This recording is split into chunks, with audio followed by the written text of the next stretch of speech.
जय हिंद दोस्तों। आज हम बिहार स्टेट में सोशल साइंस में 9th-10th के एग्जाम में जिससे क्वेश्चन पूछा गया था 100 प्रश्न, उसका डिस्कशन करेंगे। ठीक है, सेट 1 हमने कराया है, ये आपका सेट 2 है। ठीक है, तो चलिए हम पहला क्वेश्चन से शुरुआत करते हैं बिना समय गवाए। समुद्री मार्ग से विश्व का भ्रमण करने वाला सबसे पहला कौन था? ठीक है, समुद्री मार्ग की अगर बात करें तो ठीक है, तो समुद्री मार्ग से भ्रमण करने वाला सबसे पहला व्यक्ति था फर्डिनेंड मैगलेन। ठीक है ना, फर्डिनेंड मैगलेन। और ये कहाँ का था? ये पुर्तगाल का था। कहाँ का था? ये पुर्तगाल का था। ठीक है, अगर हम भारत की बात करें तो भारत का खोज किसने किया गया था? Vasco D gamma. किसने किया था? Vasco D gamma. कब किया था? 1498 ईस्वी में। ठीक है ना। और इसी तरह अगर हम बात करें कोलंबस का, तो कोलंबस किसने क्या किसकी खोज की थी? अमेरिका की खोज की थी। ठीक है ना, कोलंबस किसकी खोज की थी? अमेरिका की खोज की थी। ठीक है, चलिए तो सही ऑप्शन क्या होगा? मैगलेन।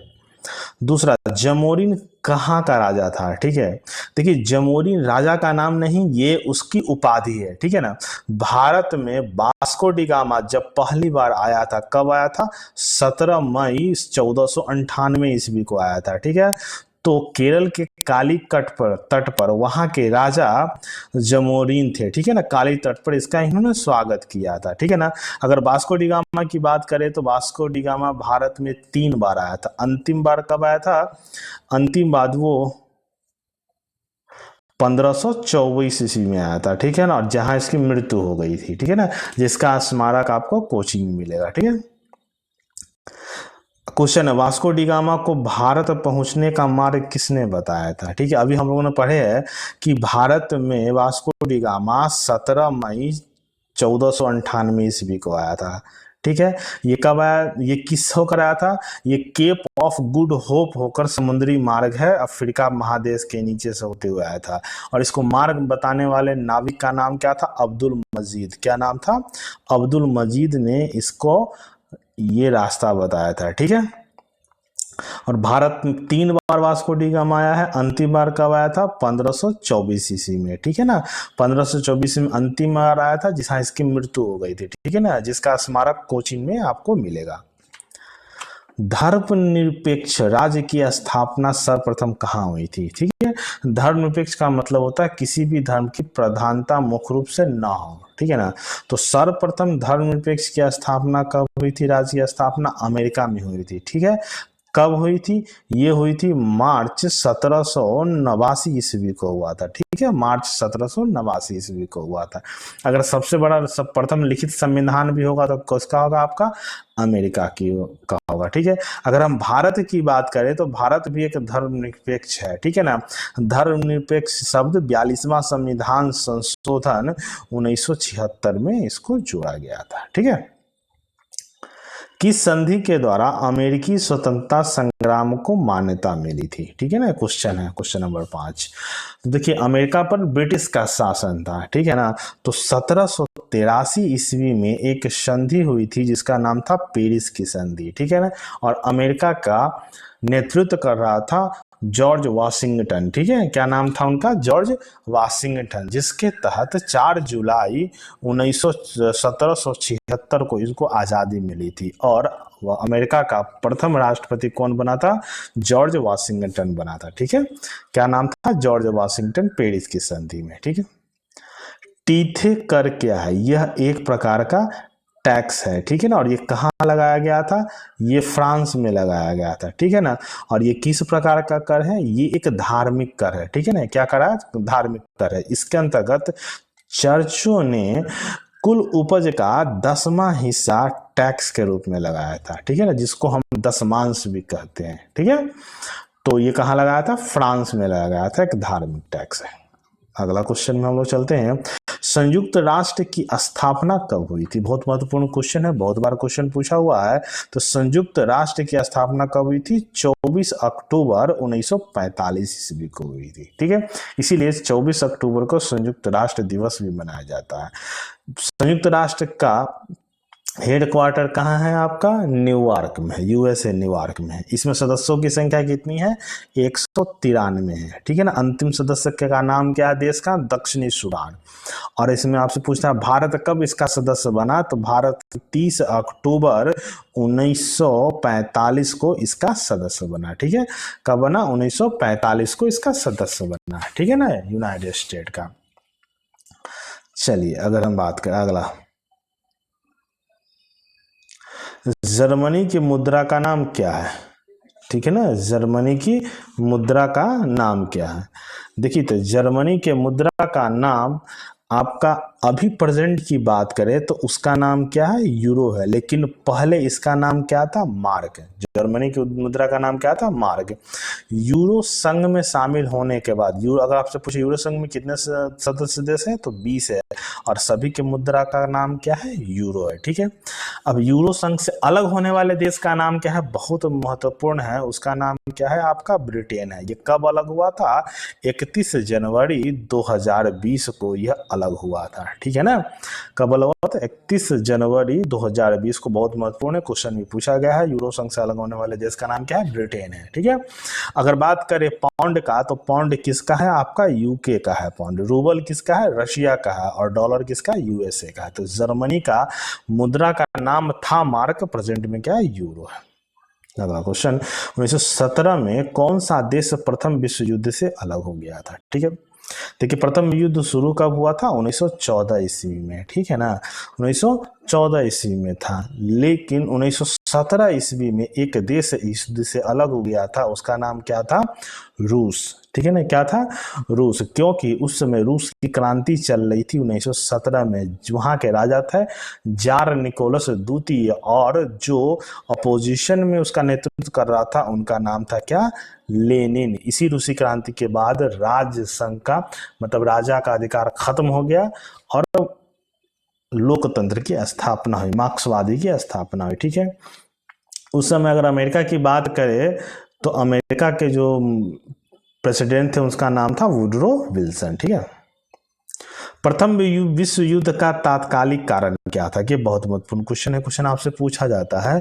तो प्रथम विश्व युद्ध का तात्कालिक कारण की अगर बात करें तो उस समय ऑस्ट्रिया के युवराज थे, उनका नाम था आर्क ड्यूक फर्डिनेंड, ठीक है, आर्क ड्यूक फर्डिनेंड। और उसकी पत्नी की हत्या सेराजेवो में हो जाती है, ठीक है ना, जिसके कारण युद्ध शुरू हो जाता है, ठीक है ना, जिसके कारण युद्ध शुरू हो जाता है, ठीक है ना।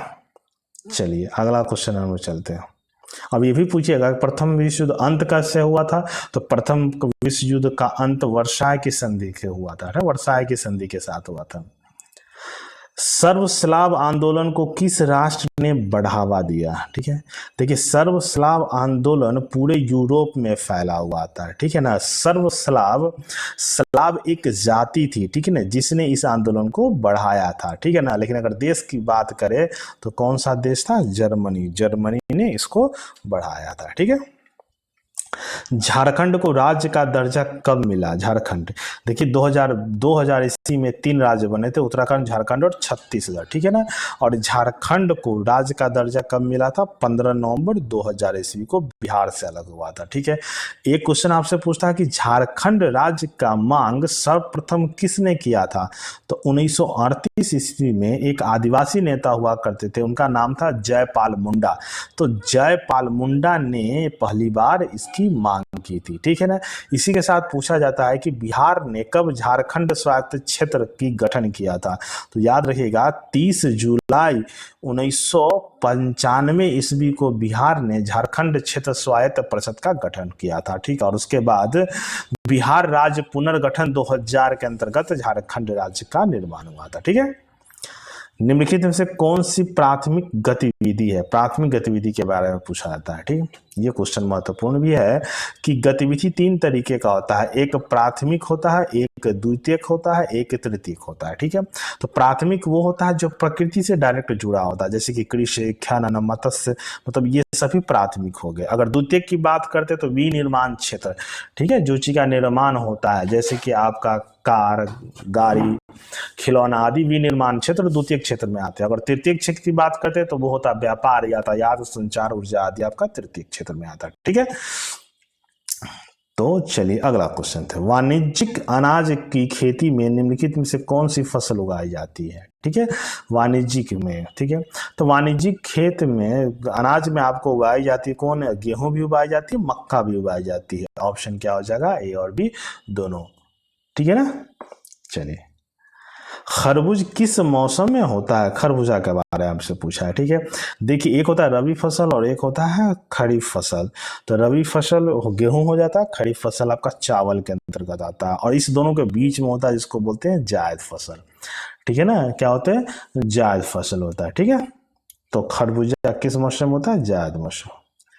हमारे फसलें क्षेत्र का कितना प्रतिशत तिलहन से आच्छादित है। ठीक है, देखिए 1996 में एक क्रांति आई थी जिसका नाम था पीली क्रांति। क्या नाम था, पीली क्रांति, और ये किससे संबंधित है, तिलहन से संबंधित है। ठीक है ना, और इसका जो क्षेत्र प्रतिशत है वो कितना है, 12% का है। कितना है, 12% का।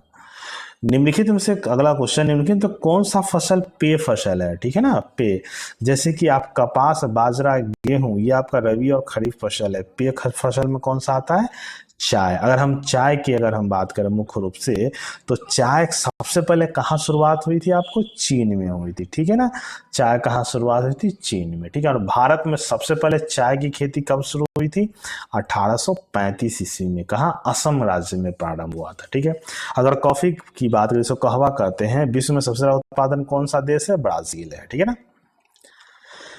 विश्व में तिलहन का सबसे बड़ा उत्पादक देश कौन है, सबसे ज्यादा उत्पादन कौन करता है। ठीक है ना, तो 2022-23 के अंतर्गत ये डाटा है कि सबसे ज्यादा उत्पादन कौन करता है, भारत। भारत लगभग 400 लाख टन का उत्पादन करता है विश्व में। ठीक है ना, जिसमें तेल में भी सबसे ज्यादा पार्टनरशिप किसका है, मूंगफली तेल का है। ठीक है, मूंगफली तेल का। कौन सी एक महत्वपूर्ण रबी फसल है। ठीक है, तो रबी तो आपको हम बताएं, अभी हम लोग पढ़े रबी का महत्वपूर्ण फसल कौन है, आपका गेहूं। ठीक है ना, गेहूं महत्वपूर्ण फसल है। खरीफ फसल में कौन आता है, आपका चावल होता है। ठीक है, अगर रबी फसल की बात करें गेहूं का, तो विश्व में सबसे ज्यादा खाई जाने वाली अगर कोई खाद्य पदार्थ है तो आपका गेहूं है। ठीक है, भारत में सबसे ज्यादा चावल खाया जाता है, विश्व में सबसे ज्यादा गेहूं खाया जाता है। ठीक है, चलिए अगला क्वेश्चन, संयुक्त राष्ट्र महासचिव का कार्यकाल क्या होता है। ठीक है, संयुक्त राष्ट्र की बात करते हैं जिसकी स्थापना 24 अक्टूबर 1945 ईस्वी को हुआ था। इसका कार्य कितने साल का होता है, 5 साल का होता है। कितने साल का, 5 साल का। वर्तमान की अगर बात करें तो वर्तमान में पुर्तगाल के कौन है, एंटोनियो गुटेरेस। क्या नाम है, एंटोनियो गुटेरेस उनका नाम है। ठीक है, चलिए, संयुक्त राष्ट्र संघ की कितनी आधिकारिक भाषाएं हैं। ठीक है, तो संयुक्त राष्ट्र की 2 तरीके भाषा है, एक है कार्यकारी भाषा है, दूसरा आधिकारिक भाषा है। तो आधिकारिक भाषा की बात करें तो 6 आधिकारिक भाषा है, जिसमें है एक चाइनीज भाषा, रशियन है, आपका अरबी है, स्पेनिश है, अंग्रेजी है और फ्रेंच है। ठीक है, ये आपका आधिकारिक भाषा। लेकिन कार्यकारी भाषा की अगर बात करें तो आपका इंग्लिश है और फ्रेंच है। ठीक है, 2 है, इंग्लिश और फ्रेंच है। अगर अंतरराष्ट्रीय यूएन का आधिकारिक भाषा। ठीक है, इंटरनेशनल अगर न्यायालय की बात करें तो वो क्या है, आपका द हेग में। संयुक्त राष्ट्र का राष्ट्र संघ का स्थायी मुख्यालय कहाँ है, ध्यान दीजिएगा। संयुक्त राष्ट्र नहीं पूछा है, राष्ट्र संघ पूछा है। देखिए राष्ट्र संघ की स्थापना कब हुई थी, 1920 ईस्वी में हुई थी, और संयुक्त राष्ट्र संघ की स्थापना कब हुई थी, 1945 ईस्वी में हुई थी। ठीक है, तो राष्ट्र संघ की स्थापना 1920 में है। इसका हेडक्वार्टर कहाँ है, जेनेवा स्विट्जरलैंड में। कहाँ है, जेनेवा स्विट्जरलैंड में, प्रथम विश्व के बाद। लेकिन द्वितीय विश्व युद्ध के बाद किसकी स्थापना हुई थी, संयुक्त राष्ट्र संघ की स्थापना हुई थी। ठीक है ना। ऊपरी सिलेसिया जर्मनी पोल्स दोनों द्वारा आबादी वाला क्षेत्र था। राष्ट्र संघ ने जर्मनी और पोलैंड के अपर सिलेसिया के मुद्दे का समाधान कैसे हुआ, ये इंटरनेशनल आप न्यूज से, हिस्ट्री से। देखिए इसका जो विभाजन किया था संयुक्त राष्ट्र ने, क्षेत्र का बंटवारा किया गया था। ठीक है, जो जिसके हिस्से में था आधे आधे उनको ना बांट दिया था। ठीक है, मोंटेग्यू चेम्सफोर्ड योजना कब पारित हुई थी। ठीक है, तो सबसे पहले जान लीजिए मोंटेग्यू जो थे वो सचिव थे, ठीक है ना, क्या थे वो, भारत के सचिव थे। और चेम्सफोर्ड क्या थे वो, वायसराय था, ठीक है ना, क्या था वो, वायसराय था, इसी के नाम से मोंटेगू चेम्सफोर्ड बोलते हैं, ठीक है ना। और ये कब पारित हुआ था, 1919 ईस्वी को पारित हुए था, ठीक है ना।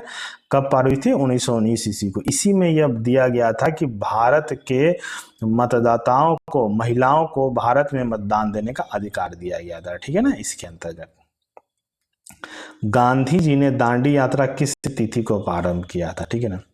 गांधी जी की अगर बात करें तो गांधी जी ने जो दांडी यात्रा की थी कब किया था, 12 मार्च 1930 ईस्वी को, सॉरी 12 मार्च 1930 ईस्वी को। कहाँ से किया था, अहमदाबाद के साबरमती आश्रम से किया था। कितने अनुयायियों के साथ, 78 अनुयायियों के साथ। और 24 दिन की यात्रा, इसके साथ साथ 385 किलोमीटर चलने के बाद 6 अप्रैल को दांडी में पहुंचकर उन्होंने दांडी नमक कानून को तोड़ा था, ठीक है। कितने दिन की यात्रा था, 24 दिन की यात्रा था, ठीक है ना। और 385 किलोमीटर की दूरी तय की थी, ठीक है। अखिल भारतीय किसान सभा का गठन कब और कहाँ हुआ था, ठीक है।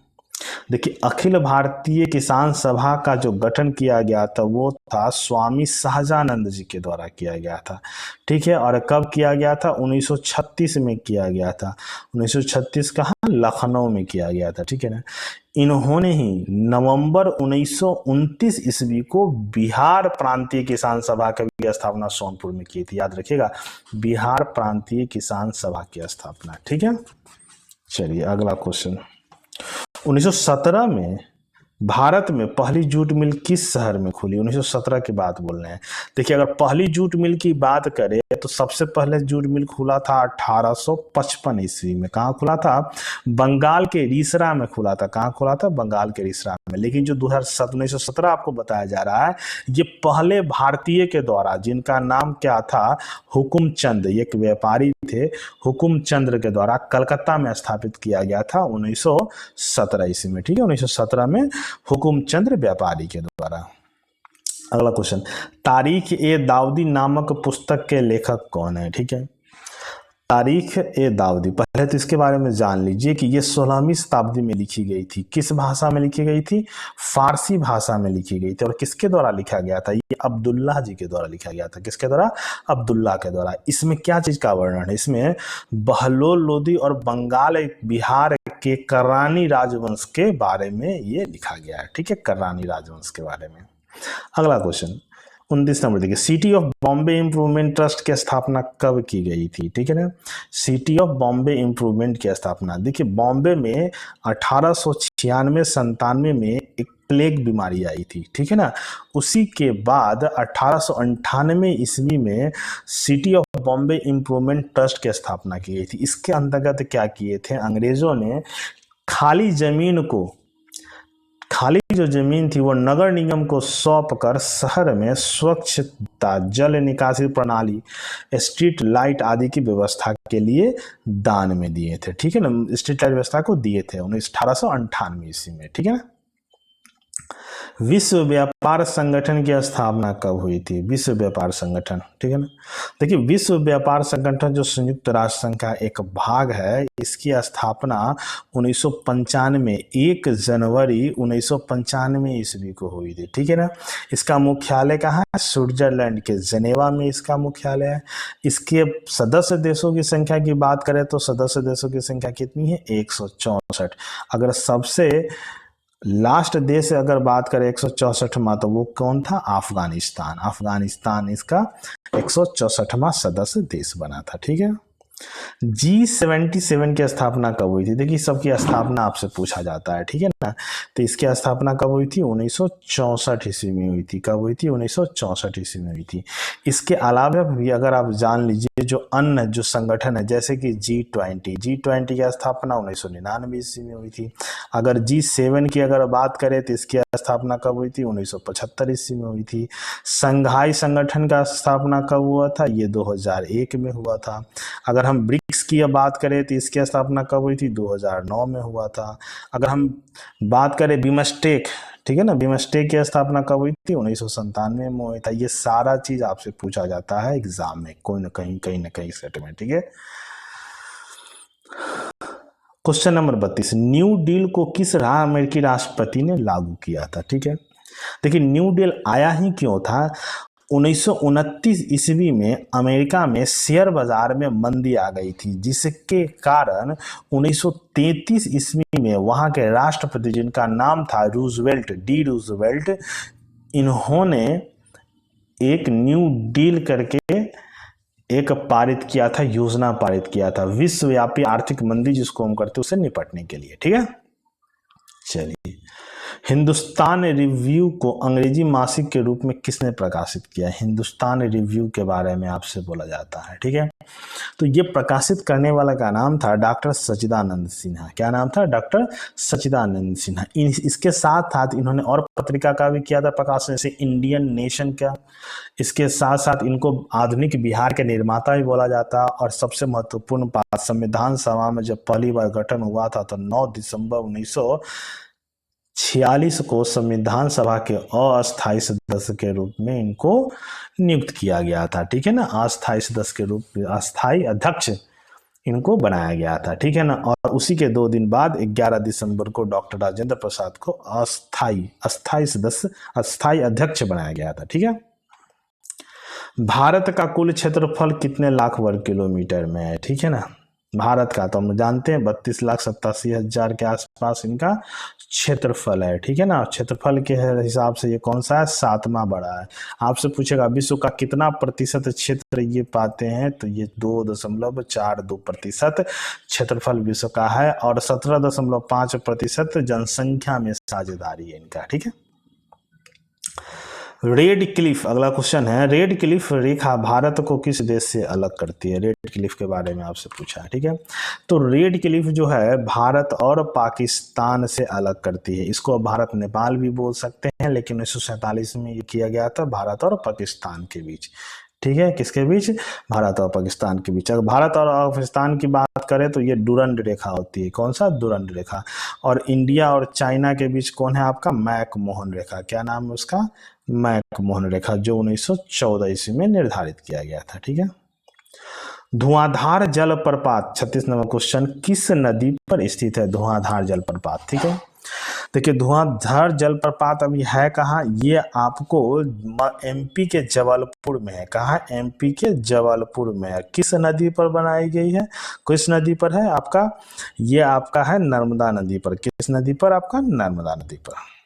अगला क्वेश्चन हम चलते हैं 37 नंबर, लक्ष्मी सागर झील कहाँ स्थित है? लक्ष्मी सागर झील के बाद। ठीक है, तो लक्ष्मी सागर झील बिहार के किस में है? दरभंगा में स्थित है। कहाँ है? बिहार के दरभंगा स्थित में, जिला में है। ठीक है, ला नीना किस महासागर में उत्पन्न होती है? ठीक है, देखिए ला नीना अगर पहली बार की अगर बात करें तो प्रशांत महासागर में एक देश है जिसका नाम है पेरू। पहली बार पेरू के तट पर मछुआरों ने इसको महसूस किया था। ठीक है ना, ला नीना।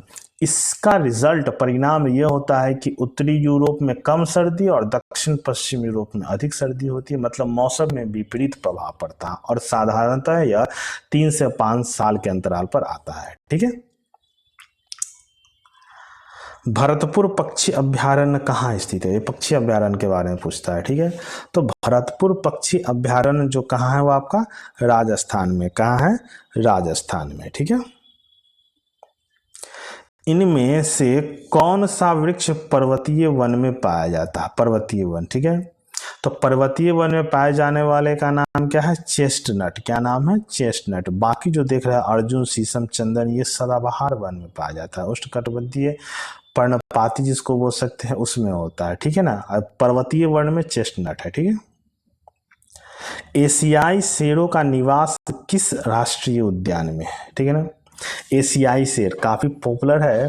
तो एशियाई शेर कहाँ है? ये गुजरात के गिर राष्ट्रीय वन में है। कहाँ है? गुजरात के गिर राष्ट्रीय वन में है। काजीरंगा की बात करें तो ये भारत का पहला राष्ट्रीय उद्यान है जो 1936 में स्थापित किया गया था। ठीक है, राजाजी नेशनल पार्क कहाँ है? आपको उत्तराखंड में है। और जिम कॉर्बेट जो है वो आपका असम में है। ठीक है ना, चलिए,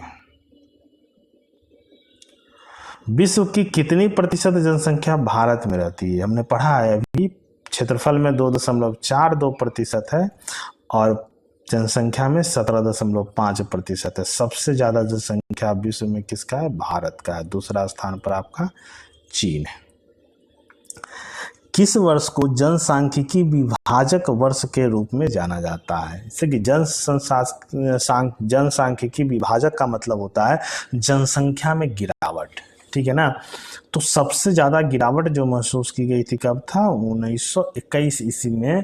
1911 से 1921 ईस्वी के बीच जनसंख्या में गिरावट महसूस की गई थी। इसी को हम जनसांख्यिकी विभाजक दिवस बोलते हैं, ठीक है।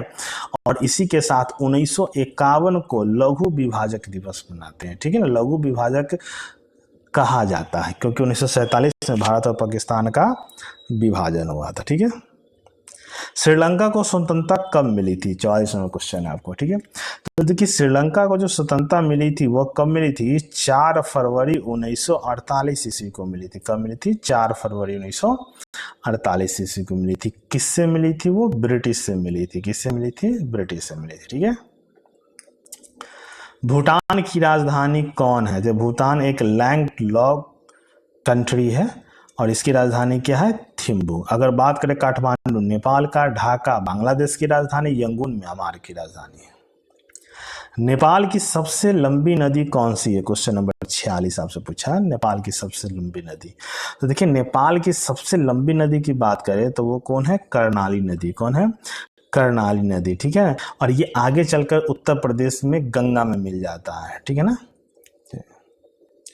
कौन सा मापन विधि सर्वाधिक मान्य है? ठीक है ना। तो देखिए निरूपण भिन्न जो होता है ये सर्वाधिक मान होता है, ठीक है, क्योंकि इसमें प्लान की मापनों को प्रदर्शित किया जाता है, इसलिए निरूपण भिन्न मापक विधि सर्वाधिक मान्य है, ठीक है। पृथ्वी पर नदी, पहाड़, समुद्र को प्रदर्शित करने वाले मानचित्र क्या कहलाते हैं? ठीक है ना। तो जिस मानचित्र पर ये सब दर्शाया जाता है उसको हम क्या बोलते हैं? परंपरागत मानचित्र। क्या बोलते हैं? परंपरागत मानचित्र, ठीक है ना। उसको हम क्या बोलते हैं? परंपरागत मानचित्र, ठीक है। पृथ्वी का कितना भाग जल से घिरा हुआ है? जल के आपसे पूछ रहा है, तो ठीक है। देखिए पृथ्वी का 71% भाग जल से घिरा हुआ है, ठीक है ना। और बाकी 29% भाग पर आपका मिट्टी, पहाड़, पर्वत है। इस 71 भाग में केवल 2.5% भाग जो है वो आपको पीने लायक है, ठीक है ना। बाकी क्या है? आपका महासागरीय जल है जो पीने लायक नहीं है, जो गंदगी है, ठीक है। अनन्य आर्थिक क्षेत्र से परे महासागरीय संसाधन खुले महासागर से संबंधित है और कोई भी देश अंतर्राष्ट्रीय संस्थानों की सहमति के बिना इनको उपयोग नहीं कर सकता है, ठीक है। देखिए इसमें आपसे बोला है कि कहाँ के बाद कोई भी देश खनन या कोई भी क्रियाकलाप अंतर्राष्ट्रीय संस्थानों के अनुमति के बिना नहीं कर सकता है, ठीक है। वो है 200 नॉटिकल मील। किसी भी देश के 200 नॉटिकल मील के बाद कोई काम करने के लिए अंतर्राष्ट्रीय संगठन की जरूरत, सहमति की जरूरत होती है।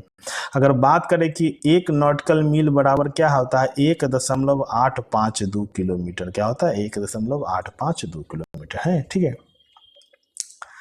डैश में प्रकाशित बेंटलैंड कमीशन रिपोर्ट ने सतत विकास के बारे में विचार साझा किया और इसे कैसे प्राप्त किया जा सकता है, ठीक है।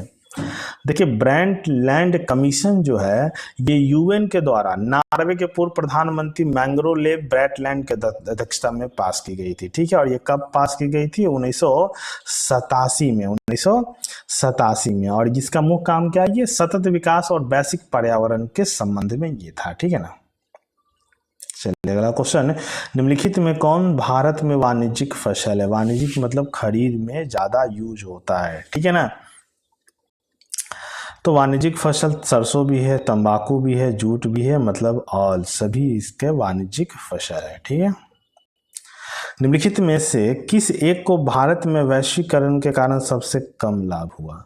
देखिए भारत में एक आया था एलपीजी ठीक है ना, एलपीजी पर विचार हुई थी, और ये कब का, 1990 के दशक में। उस समय वित्त मंत्री डॉक्टर मनमोहन सिंह थे, ठीक है ना, जिससे भारत देश विश्व के लिए दरवाजा खोला था, ठीक है ना।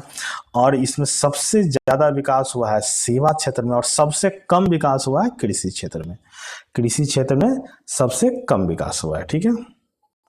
भारत प्रति व्यक्ति प्रति वर्ष पानी की उपलब्धता के मामले में दुनिया में किस रैंक पर है, कहने का मतलब, ठीक है। तो पूरे विश्व में लगभग 164 देशों को इसमें लिस्टेड किया गया था, जिसमें भारत का रैंक कितना है, 133, ठीक है ना। भारत की रैंक कितना है, 133, ठीक है ना। भारत में उपलब्धता का क्या है, 1544 घन मीटर प्रति व्यक्ति पानी की उपलब्धता होती है, ठीक है ना। और विश्व का कितना है आपका, 3000, ठीक है ना। तो वैश्विक से बहुत कम है। छत वर्षा जल संचयन पुनर्भरण एक तकनीक है, ठीक है। देखिए छत वर्षा जल क्या होता है, वर्षा होने पर छत पर जो पानी एकत्रित होते हैं उसको भविष्य में यूज करने के लिए इसको छत वर्षा जल संचयन होता है, ठीक है। और ये किसके लिए क्या तकनीक है, भूजल का तकनीक है, ठीक है। और याद रखिएगा सबसे पहले तमिलनाडु राज्य है जिसने ये नियम लगाया कि प्रत्येक व्यक्ति को छत पर वर्षा का जल को संग्रह करना है, जिसके कारण इस राज्य के 50% जल संकट समाप्त हो गए, ठीक है। इससे संबंधित एक और क्वेश्चन पूछता है कि वाटरमैन ऑफ इंडिया किसे कहा जाता है, तो राजेंद्र सिंह को कहा जाता है, बिहार के राजेंद्र सिंह को, ठीक है।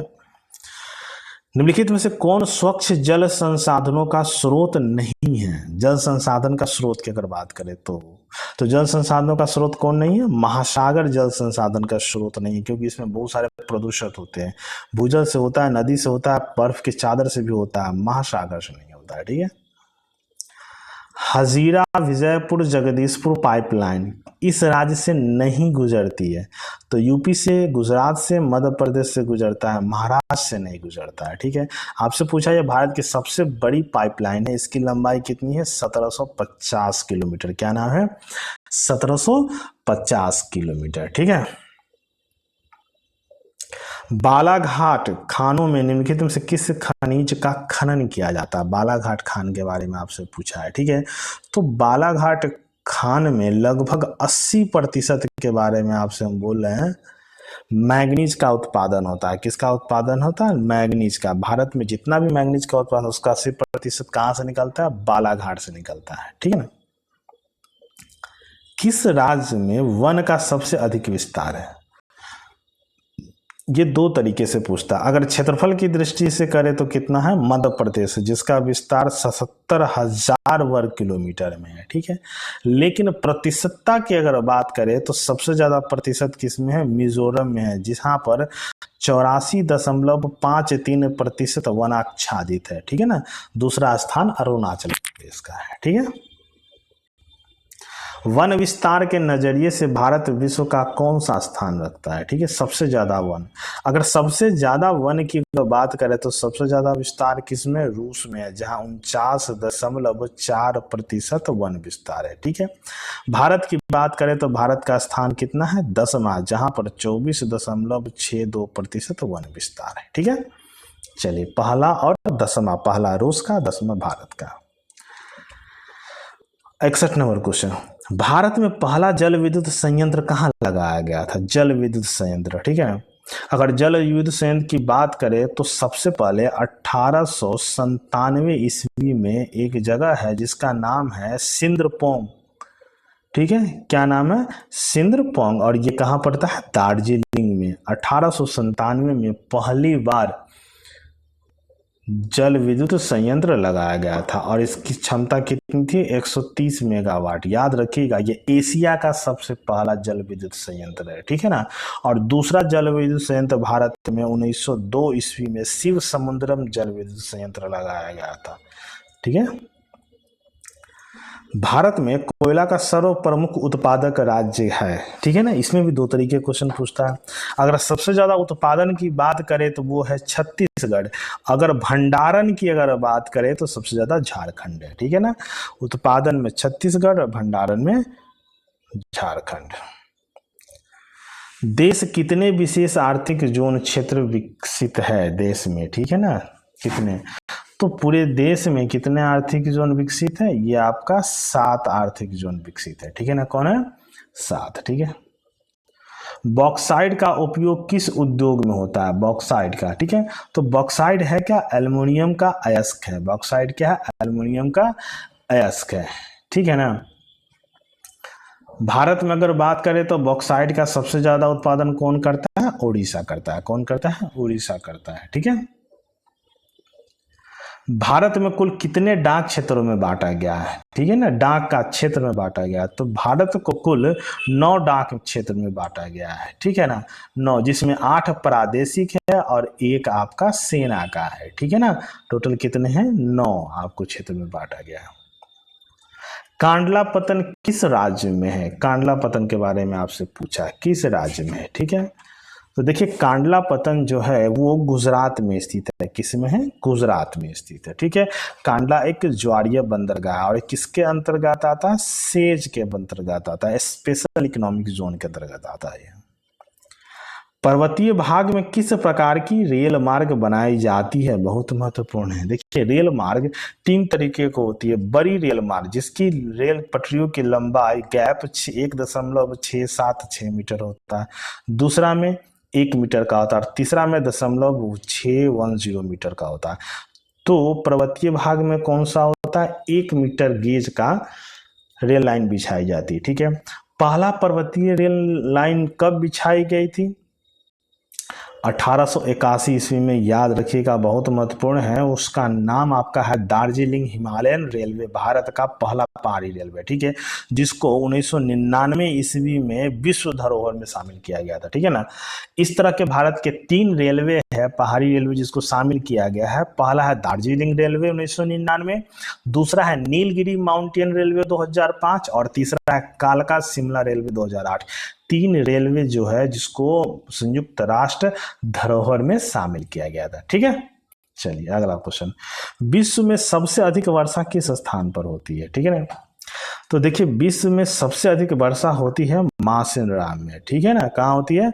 मासेनराम। मासेनराम में कितना होता है? 1141 सेंटीमीटर में, ठीक है ना। और ये कहाँ किस राज्य में है? मेघालय राज्य में है, ठीक है ना। इससे पहले कौन हुआ था? चेरापूंजी था, ठीक है ना। अब प्रेजेंट में क्या है आपका? मासेनराम। अगला क्वेश्चन, बिहार में नहरों द्वारा सर्वाधिक सिंचाई किस जिले में होती है? ये क्वेश्चन बिहार से पूछा हुआ है, ठीक है। तो देखिए बिहार में एक जिला है जिसको हम धान का कटोरा भी बोलते हैं, उस जिला का नाम क्या है? रोहतास। वहां पर नहरों से सबसे ज्यादा सिंचाई की जाती है, चावल कटोरा बोला जाता है। विश्व में सबसे ज्यादा नहर अगर बात करें तो वो कहाँ है? पाकिस्तान में, याद रखिएगा। अगला क्वेश्चन, निम्न में से कौन अनवीकरणीय संसाधन है? अनवीकरणीय कहने का मतलब जिस ऊर्जा का पुनः प्रयोग नहीं कर सकते हैं, ठीक है। जैसे कि हम पवन ऊर्जा का प्रयोग कर लेते हैं, फिर से जल ऊर्जा का फिर से प्रयोग करते हैं, सौर ऊर्जा का प्रयोग करते हैं, लेकिन जीवाश्म ईंधन का फिर से जैसे पेट्रोल जल जाने के बाद फिर से पेट्रोल का प्रयोग नहीं कर पाते हैं, इसको अनवीकरणीय बोलते हैं, ठीक है। अगला क्वेश्चन है 71, बिहार की सबसे पुराना नदी घाटी परियोजना कौन सा है? बिहार के बारे में आपसे पूछा है, ठीक है। तो कि बिहार और नेपाल दोनों साथ साथ है, इसको हम बोलते हैं सोन नदी परियोजना है, ठीक है ना। सोन नदी परियोजना कब हुआ था? 1873 और 74 में इस परियोजना की शुरुआत हुई थी, सोन नदी परियोजना। आपसे पूछा सोन नदी कहाँ से निकलती है? तो सोन नदी मध्य प्रदेश के अमरकंटक की पहाड़ी से निकलती है, ठीक है। अगला क्वेश्चन 72, चिली एक किस महाद्वीप में है? ठीक है, देखिए चिली आपको दक्षिणी अमेरिकी देश है, ठीक है ना, जिसकी चिली एक दक्षिणी अमेरिकी देश है, ठीक है ना। और ये अमेरिकी के सबसे बड़ा समुद्र तटीय देश है, ठीक है ना। इसकी राजधानी की बात करें तो राजधानी इसका सांतियागो है। राजधानी का नाम क्या है? सांतियागो, ठीक है। और अगर इस मुद्रा की बात करें तो मुद्रा का नाम क्या है? पीसो, ठीक है। जारूजेल्स्की किस देश के राष्ट्रपति है? ये करंट अफेयर आपसे पूछा है। तो ये थे कहाँ के? पोलैंड के थे। कहाँ के थे? पोलैंड के थे, ठीक है ना। अब वर्तमान की अगर बात करें तो वर्तमान में कौन से राष्ट्रपति? Andrzej DUDA. क्या नाम है? Andrzej DUDA. किस देश में ओलंपिक खेल का विरोध नस्ल पर आधारित था? अच्छा, आपसे पूछे सबसे पहले ओलंपिक कहाँ हुआ था? 1896 एथेंस में हुआ था। अगर बात करें कि नस्ल विरोधी कौन से ओलंपिक में हुआ था? Mexico Olympic. कब हुआ था? 1968 ईस्वी में। कब हुआ था? 1968 ईस्वी में। ठीक है। 75 नंबर, समवर्ती सूची का प्रावधान किस देश से लिया गया है? देखिए, समवर्ती सूची का मतलब होता है जो काम केंद्र भी कर सकता है और राज्य भी, दोनों की भागीदारी, उसको समवर्ती सूची कहते हैं। जैसे कि शिक्षा, ये दोनों में आपका आता है शिक्षा। ठीक है ना। तो समवर्ती सूची किस देश से लिया गया था? किस देश से लिया गया? ऑस्ट्रेलिया से लिया गया है। क्या? ऑस्ट्रेलिया से लिया गया है। ठीक है ना। चलिए, अगला क्वेश्चन आपका है, भारत में एक संक्रमणीय पद्धति से चुनाव किसका होता है? ठीक है, एक संक्रमणीय पद्धति से चुनाव। तो भारत में इस तरह का चुनाव किसका होता है? राष्ट्रपति जी का। किसका होता है? राष्ट्रपति जी का होता है। ठीक है ना। और ये किस आर्टिकल में? ये आर्टिकल 52 में इसका उल्लेख है। ठीक है ना। और आर्टिकल 54 में उनके चुनाव से संबंधित उल्लेख है। ठीक है ना। आपसे पूछा जाएगा राष्ट्रपति के चुनाव में कौन कौन भाग लेते हैं, तो पहला, लोकसभा का निर्वाचित सदस्य भाग लेते हैं। कौन लेते हैं? लोकसभा का निर्वाचित सदस्य। दूसरा, राज्यसभा के निर्वाचित सदस्य। तीसरा, राज्य स्टेट के विधानसभा के निर्वाचित सदस्य। और चौथा, केंद्र शासित प्रदेश दिल्ली और पांडिचेरी के विधानसभा के निर्वाचित सदस्य भाग लेते हैं। ठीक है। 4 व्यक्ति, लोकसभा, राज्यसभा, स्टेट विधानसभा और केंद्र शासित प्रदेश। हंसुआ हथौड़ा किस राजनीतिक दल का चुनाव चिन्ह है? ठीक है। तो हंसुआ हथौड़ा किसका है? ये माकपा का है। ठीक है। किसका है? माकपा का है। सपा का साइकिल है, कांग्रेस का हाथ है और भाजपा का फूल है। गरीबी हटाओ का नारा कब दिया गया था? बहुत महत्वपूर्ण है। देखिए, गरीबी हटाओ 1971 के चुनाव के समय इंदिरा गांधी जी ने गरीबी हटाओ देश बचाओ का नारा दिया था। ठीक है ना। इसके बाद इन्होंने 1974 ईस्वी में 5वीं पंचवर्षीय योजना का मुख्य प्रकाश किस पर डाला था? गरीबी उन्मूलन पर। ठीक है ना। और 1975 ईस्वी में ही 20 सूत्री कार्यक्रम गरीब उन्मूलन के लिए इन्होंने निकाला था। क्या नाम था? 20 सूत्री कार्यक्रम। ठीक है, याद रखिएगा, तीनों बहुत इंपॉर्टेंट है। 1971 में नारा दिया, 74 में 5वीं लोकसभा में इसमें सम्मिलित किया और 1975 में 20 सूत्री कार्यक्रम की शुरुआत की। भारतीय संविधान में नीति निर्देशक तत्व किस देश से लिया गया है? नीति निर्देशक तत्व की बात कर रहे हैं। ठीक है। तो भारत में आर्टिकल में नीति निर्देशक तत्व कहाँ विस्तृत है? आर्टिकल 36 से 51 में है। ठीक है ना। और ये कहाँ से लिया गया है? आयरलैंड से लिया गया है। कहाँ से लिया गया? आयरलैंड से लिया गया। अगला क्वेश्चन, राज्यसभा के सदस्यों का कार्यकाल होता है कितने का होता है? ठीक है ना। देखिए, राज्यसभा के सदस्यों का कार्यकाल कितना होता है? 6 साल का होता है। राज्यसभा सदस्यों की मिनिमम आयु अगर होती है तो कितनी होती है? 30 साल होती है चुनाव में लड़ने की। और प्रत्येक साल 1/3 सदस्य फिर से चुने जाते हैं। ठीक है। और ये किस आर्टिकल में है? याद रखिएगा, ये आर्टिकल 81 में राज्यसभा के सदस्यों के कार्यकाल का या उसके गठन के बारे में दिया गया है। आपसे पूछेगा कि राज्यसभा का गठन कब हुआ था? तो राज्यसभा का गठन कब हुआ था? 3 अप्रैल 1952 ईस्वी को। ठीक है। इससे पहले इसको किस नाम से जाना जाता था? तो राज्य परिषद के नाम से जाना जाता था। ठीक है। विशिष्ट व्यक्ति और साधारण व्यक्ति के वोट का मूल्य क्या है? देखिए, भारत में जो भी व्यक्ति है चाहे किसी भी पद पर, उसका वोट का मूल्य एक ही होता है। ठीक है, सबके लिए समान। मुख्य चुनाव आयुक्त का कार्यकाल होता है, मुख्य चुनाव का कार्यकाल कितने साल का होता है? ठीक है। तो देखिए, मुख्य चुनाव आयुक्त का मैक्सिमम अगर बात किया जाए तो कार्यकाल या तो 6 वर्ष या अगर 65 वर्ष की आयु तक वो अपने पद पर रह सकता है। ठीक है। और ये किस भाग में है? ये भाग 15 में आर्टिकल 324 से लेकर 29 तक, आर्टिकल 324 से 329 तक इसका वर्णन दिया गया है। ठीक है। चलिए, अगला क्वेश्चन, बिहार के प्रथम राज्यपाल कौन थे? प्रथम राज्यपाल की अगर बात की है तो ठीक है। तो जब स्वतंत्रता हुई थी उसके बाद बिहार के प्रथम राज्यपाल कौन थे? जय रामदास दौलत राम। ठीक है। ये कब थे? 15 अगस्त 1947 से लेकर 11 जनवरी 1948 तक ये भारत के राज्यपाल रहे थे। ठीक है। चलिए, अमेरिका में राज्यसभा को क्या कहा जाता है? जैसे भारत में राज्यसभा ऊपरी सदन होता है, तो अमेरिका में इसको क्या कहा जाता है? सीनेट। क्या कहा जाता है? सीनेट कहा जाता है। ठीक है। भारत में सर्वोच्च न्यायालय के न्यायाधीशों की नियुक्ति कौन करता है? ठीक है ना।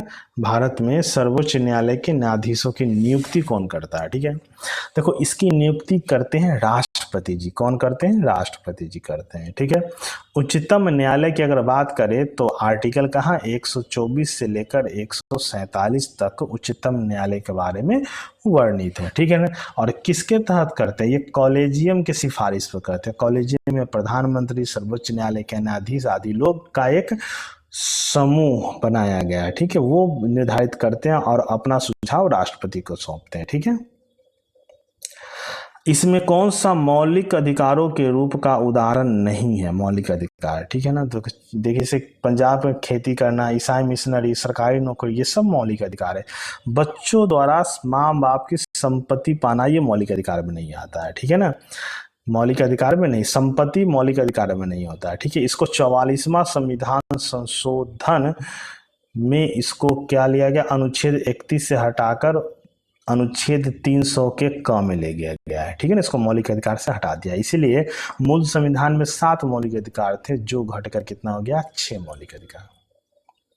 संपत्ति के अधिकार को मौलिक अधिकार की सूची से कब हटाया गया? यह आपसे क्वेश्चन पूछा हुआ, तो वही क्वेश्चन है, कब हटाया गया था? 1978 में। कौन संविधान संशोधन? 44वां संविधान संशोधन में। ठीक है ना, अनुच्छेद आपका 31 में था, जिसको हटाकर कहाँ ले गया?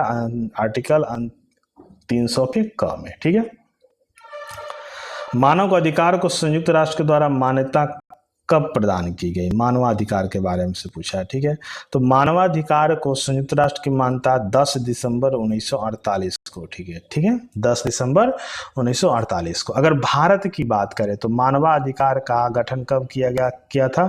12 अक्टूबर 1993 ईस्वी को। भारत कब गठन किया था? 12 अक्टूबर 1993 ईस्वी को। ठीक है, भारत में महिलाओं के लिए आरक्षण की व्यवस्था कहाँ है? ठीक है, देखिए भारत में महिलाओं के आरक्षण की व्यवस्था 1/3 है, और ये कहाँ है आपको? पंचायती राज व्यवस्था में। कहाँ है आपका? पंचायती राज व्यवस्था में दिया गया। और ये कब है? ये आपका 73वां संविधान संशोधन 1992 ईस्वी में इसको पारित किया गया था। ठीक है, और इसी के साथ साथ 74वां संविधान संशोधन 1992 नगर पालिका में भी आपको 1/3 महिलाओं का आरक्षण दिया गया है। ठीक है, इसके साथ साथ सबसे महत्वपूर्ण बात है, बिहार एक इकलौता राज्य है, पहला राज्य जहां महिलाओं का आरक्षण कितना? स्थानीय निकायों में 50%। कितना है आपका? 50%। बिहार में नागरिक भागीदारी के प्रश्न का समाधान किस सिद्धांत के आधार पर किया जाता है? ठीक है, नागरिक की भागीदारी। देखिए भारत में जो नागरिक है वो अवसर की समानता पर आधारित है। ठीक है, सबको समान अवसर दिया जाता है। ठीक है, और ये किस में वर्णित है? आर्टिकल 16 में वर्णित है। ठीक है ना, अवसर की समानता आर्टिकल 16 में है। ठीक है, राज्य पुनर्गठन आयोग की स्थापना कब हुई थी? क्वेश्चन नंबर 51 में आपका दिया गया है। ठीक है, तो देखिए राज्य पुनर्गठन की स्थापना की अगर बात करें तो कब हुआ था? 1953 ईस्वी में हुआ था। ठीक है, और इसके अध्यक्ष कौन थे? फजल अली। क्या नाम था इनका? फजल अली। और 1 नवंबर 1956 ईस्वी को राज्य पुनर्गठन अधिनियम लागू किया गया था। ठीक है, राज्यसभा के सदस्य का कार्यकाल कितने वर्ष का होता है? ये वही क्वेश्चन है, कितने काल का आपका होता है? 6 साल का होता है। ठीक है, चलिए 93 नंबर क्वेश्चन आपसे पूछा गया है कि राज्यसभा का सभापति कौन होता है? ठीक है ना, देखिए ये आर्टिकल 64 में वर्णित है कि राज्यसभा के सभापति कौन होंगे? उपराष्ट्रपति। कौन होंगे? उपराष्ट्रपति, आर्टिकल 64 में। और आर्टिकल 63 में उनके पद के बारे में वर्णित है। ठीक है ना, अगर बात करें उपराष्ट्रपति का मुख्य योगदान क्या होता है, भागीदारी क्या होता है, तो राष्ट्रपति के अनुपस्थिति में वे राष्ट्रपति के कार्य करते हैं। ठीक है ना, सूचना का अधिकार अधिनियम को भारत में कब लागू किया गया था? ठीक है, बहुत महत्वपूर्ण है 94 क्वेश्चन। सूचना का अधिकार, देखिए ये आपको लागू किया गया था 12 अक्टूबर 2005 को। उस समय किसकी सरकार थी? मनमोहन जी की सरकार थी। ठीक है ना, इसके अंतर्गत तो कोई भी नागरिक सार्वजनिक विषयों पर सूचना का मांग कर सकता है। ठीक है ना, अगला क्वेश्चन, जब हम लैंगिक विभाजन की बात करते हैं तब हमारा अभिप्राय क्या होता है? लैंगिक का मतलब होता है मेल और फीमेल का सेपरेट भागीदारी। ठीक है ना, ठीक है ना। तो मतलब क्या होता है कि स्त्री और पुरुषों में दी गई असमान भूमिकाएं को हम क्या बोलते हैं, लैंगिक विभाजन। भारत में नीति आयोग का गठन कब हुआ था, ठीक है।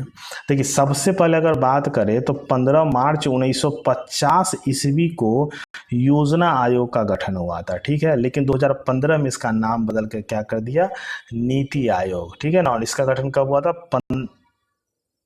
नीति आयोग के बारे में हम लोग पढ़ रहे हैं। तो नीति आयोग का गठन 1 जनवरी 2015 ईस्वी को कब हुआ था, 1 जनवरी 2015 ईस्वी को। और 15 सितंबर 1950 ईस्वी को योजना आयोग का गठन हुआ था, याद रखिएगा, ठीक है ना।